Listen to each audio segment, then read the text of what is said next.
Добрый день, уважаемые коллеги, добрый день, уважаемые дамы и господа. Сегодня мы проводим круглый стол на тему Афганистана, каким будет его завтрашний день.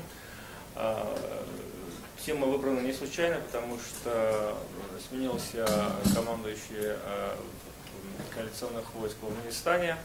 Довольно скандальная была отставка. Затем были довольно такие большие потери войск НАТО за июнь.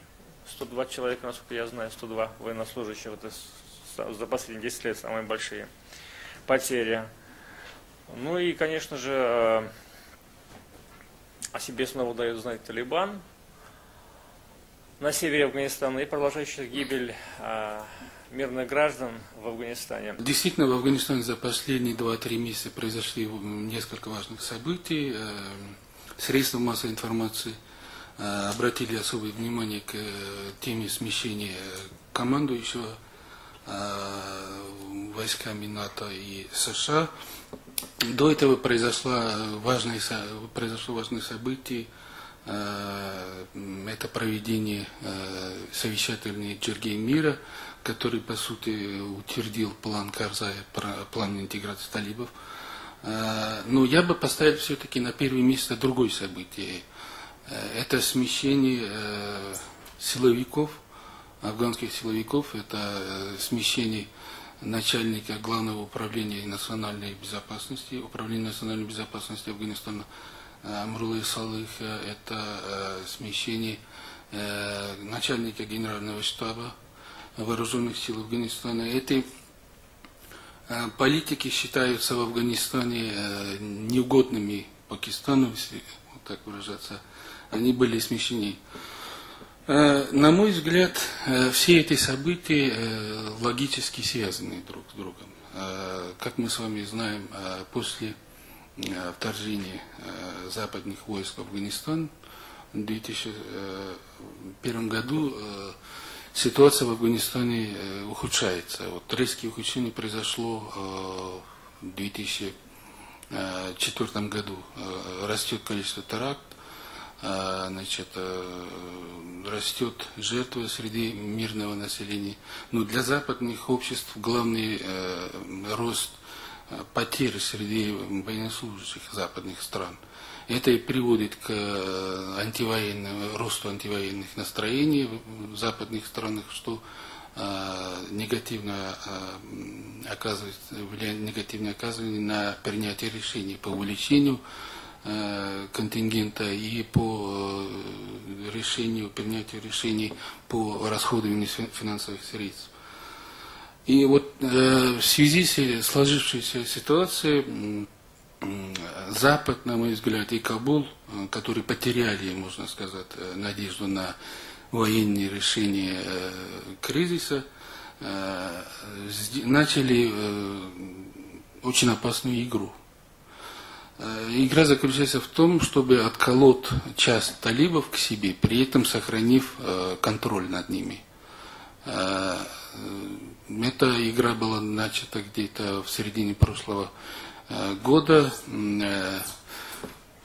Потом прошли серия переговоров, о которых и сообщения в СМИ были. Но несколько месяцев назад, буквально за считанные недели до начала Джирги, этот процесс или этот план был сорван. Сорван был во многом благодаря пакистанским спецслужбам. Они провели серию арестов на своей территории. В том числе был арестован один из главных лидеров талибов, человек номер 2, Мулла Барадар. После этого, видимо, в Кабуле поняли, что главным оператором афганской проблемы сегодня является Пакистан, что без учета интересов Пакистана переговорный процесс не даст результата.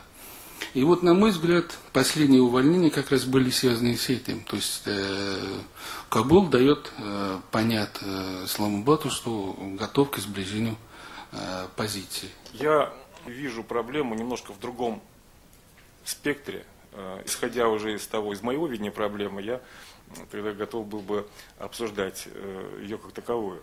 Дело в том, что я, в отличие от многих экспертов, моих коллег на Западе и здесь, не считаю талибов основным препятствием на пути урегулирования ситуации в Афганистане. Я не рассматриваю их как основного противника коалиционным силам. И я не считаю, что именно талибы обладают потенциалом на то, чтобы прийти к власти в Афганистане в будущем.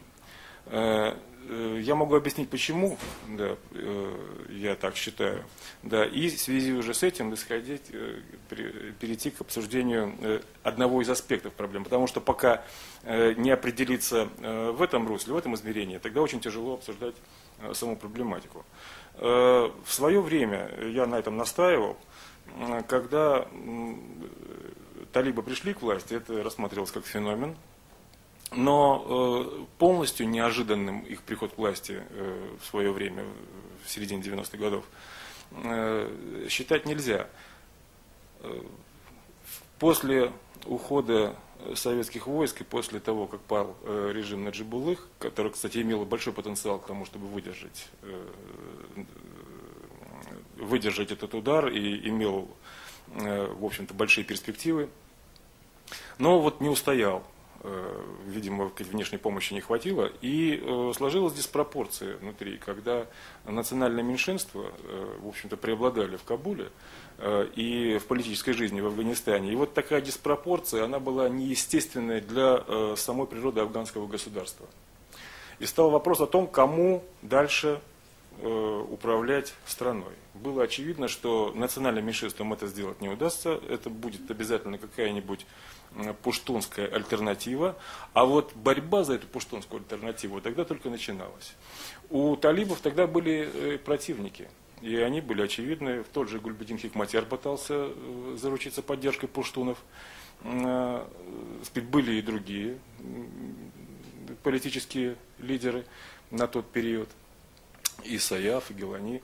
Но, опираясь на административную поддержку пакистанской разведки, конечно, талибы смогли это сделать. Может быть, даже не совсем по своей инициативе, может быть, там были мощнее генераторы. Но вот как раз заручившись поддержкой пуштунов, вот пуштунской составляющей, талибы смогли реализовать свои политические амбиции и смогли прийти к власти. На сегодняшний день талибы исчерпали себя вот в этом смысле. Они уже не обладают, они уже не смогут заручиться поддержкой пуштунов во второй раз. Это вот моя точка зрения.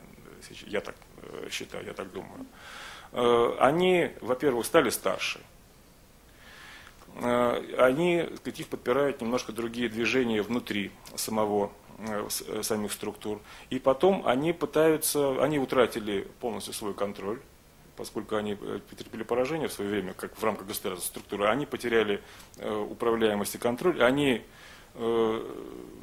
стали мельче, разбились на мелкие группы, но они продолжают существовать как движение. Но большая часть оппозиционных нынешней коалиционным силам вооруженной оппозиции внутри Афганистана, это неорганизованные вооруженные формирования, которые и они-то в большей степени наносят потери коалиционным силам и афганским войскам.